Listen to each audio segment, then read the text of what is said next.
અમદાવાદ કોંગ્રેસના પાલડી વોર્ડમાં લઘુમતી ઉમેદવારનો વિવાદ છે। ભાજપ ધારાસભ્ય અને કોંગ્રેસ ધારાસભ્ય વચ્ચે શાબ્દિક લડાઈ થઈ।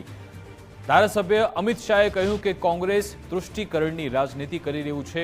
તેમનું કહેવું છે કે પાલડી વોર્ડમાં 73,000 હિન્દુ મતદારો છે।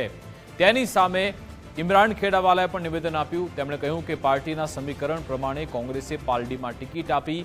ભાજપ પાસે બીજા કોઈ મુદ્દા નથી, માટે આવા નિવેદન આપે છે।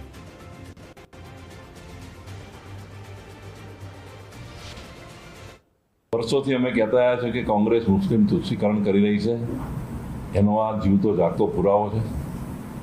પાલડી વોર્ડમાં 73,000 હિન્દુ મતદારો છે અને 4200 મુસ્લિમ લઘુમતી સમાજના મતદારો છે।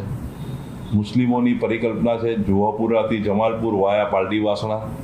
આ કોંગ્રેસ એને વેગ આપવા માટે એમને સિગ્નલ આપે છે કે અમે તમારી સાથે છે, આપ આગળ વધો। કારણ કે કોંગ્રેસની આ મત બેંક છે।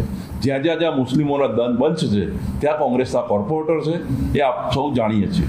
ધારાસભ્ય અમિતભાઈ શાહ જ્યારે પણ મીટિંગ કરતા હોય, સંકલન સમિતિની મીટિંગ હોય કે કલેક્ટરની મીટિંગ હોય, એમના પાસે બે જ મુદ્દા હોય છે।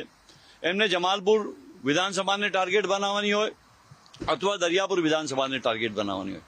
હવે અત્યારે કોર્પોરેશનના ઇલેક્શનના અંદર કોંગ્રેસ પાર્ટીએ જે પ્રમાણે જે સમીકરણો બન્યા છે, ઓબીસી, એસટી, એસસી જે સીટો જે ઇલેક્શન કમિશનર તરફથી ડિક્લેર થઈ છે, એ પ્રમાણે જે ઉમેદવાર ત્યાં સક્ષમ હશે તેને ટિકિટ આપવાની વાત કરી હશે। એક મુસ્લિમ ઉમેદવારને એલિસ બ્રિજ વિસ્તારમાંથી જે ટિકિટ આપી છે, પાલડી બોર્ડની વાત છે કે પાલડી વિસ્તારના અંદર આપી છે, ત્યાં એમની સંખ્યા જોઈને એમને ટિકિટ આપી હશે।